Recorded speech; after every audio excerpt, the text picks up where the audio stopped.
wafdigan ka socday wasaaradda gaadiidka iyo duulista hawada ee dowladda federaalk ee Soomaaliya ayaa markii ay ka soo degeen garoonka diyaaradaha magaalada Kismaayo waxaa halkaasi si weyn ugu soo dhaweeyay mas'uuliyiin ka socday wasaaradda gaadiidka iyo duulista hawada ee Jubbaland oo uu hogaaminayay wasiirka wasaaraddaasi. soo dhaweyn kadib mas'uuliyiintan ayaa waxa ay agab loogu talagalay garoonka diyaaradaha magaalada Kismaayo in lagu hago oo ay ugu horeeyaan isgaarsiinta iyo qalabka kale ee diiwaangelinta waxay ku wareejiyeen مسؤولينتا وزارة الجديد كدولة قبلت كجبلان وزير كوزارة الجديد كدولست هوذا جبلان أو كما هذا عليه قلب كاسي لجوري جيا أيا قابتك هذلي قلب كان مهم وأخ قلب كيلوها جاي ديارها سيد الرادياشة وقت وحلو الديوان قال لي قلب كيل حيلنا أي دوكومنتيدي يعني كلا ورجني وكم هذا علينا إن قلب كاسي نو كانن هاد بيوم هاد سنيهين وأن أباهين جرام كان وحكم ذي جرام ماذا وين والصوماليا قلب كان وأنا ورجني وحكلون كرجين إن قلب كان قلب كسيح وكانوا كسي مهم سنة كعصر سنة مروى البوحي كصوبير ودنك أنا غيبت إنك يلا ورجين إن أحمد معلن ماريها جود هيئة دولستا هريت كالصوماليات oo goobta ka hadlay ayaa bogaadiyay qalabkan la keenay waxaana uu sheegay in ay ugu tala galeen in lagu horumariyo garoomada guud ahaan Soomaaliya Jubbaland ay qayb ka tahay Kismaayo waxay mudnayd ma wadno laakiin waxaan rabnaa inaan wajigeena ku kabno iyo in naga muuqdo inaan maartay wax badan Kismaayo la damacsanahay dawladda Iraa marka bilowgii waaye insha Allah taala dhamaystir weyn ayaan rajaynaynaa insha Allah taala in socodkeenu uu ku badan doonaa Kismaayo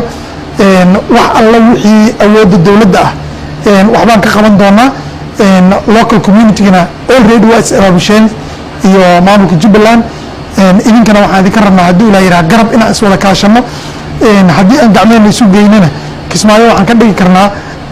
sida ay caasimadda Muqdisho tahay oo kale gabagabadii waxaa goobta ka hadlay wasiir ku-xigeenka wasaaradda gaadiidka iyo duulista hawada ee dowladda federaalk ee Soomaaliya xirsi aadan roble waxaana uu yiri intaas waxaan u nimid halkan inaan idin keenno dhalinyaradii la soo tababaray ee Muqdisho lagu soo tababaray iyo qalabkii ay ku shaqay lahaayeen si ay u gutaan waajibaadkooda shaqo ee uga aadan aeroboorkan magaalada Kismaayo sidaa darteed madana wasiir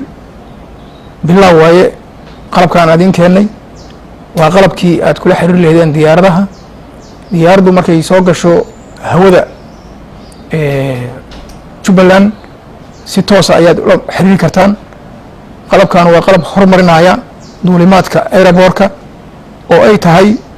inuu u howlgalayo sida aeroboorka Muqdisho oo u howlgalo hadda diyaaradaha uu qaadi karo aeroboorka Muqdisho xamuulka uu qaadi karo intaba waa qaadi kartaan qalabkan waa qalab muhiim ah waaye waxaa idinka horeeyay aeroboorka kale oo isteeyada aan u geynay sidaan kale qalab waxay ka mid tahay qorshihii 2020 aan ugu talagalnay aeroboorada Soomaaliya ku yaala dowladda federaalka ay ugu talagashay horumarintooda qalabkan maanta wasaaradda gaadiidka duulista hawada ee dowladda Soomaaliya ay maanta soo gaarsiisay garoonka diyaaradaha magaalada Kismaayo ayaa qayb lixaad ka qaadan doona horumarada iyo sidoo kale shaqada garoonka iyadoona mas'uuliyiintu ay ballan qaadeen in ay ka qayb qaadan doonaan sidii dib u dhis aad u ballaaran loogu sameyn lahaa garoonka diyaaradaha magaalada Kismaayo waxaana ay soo indhindheeyeen qaybaha kala duwan ee garoonka uu ka kooban yahay aadan maxamed salaad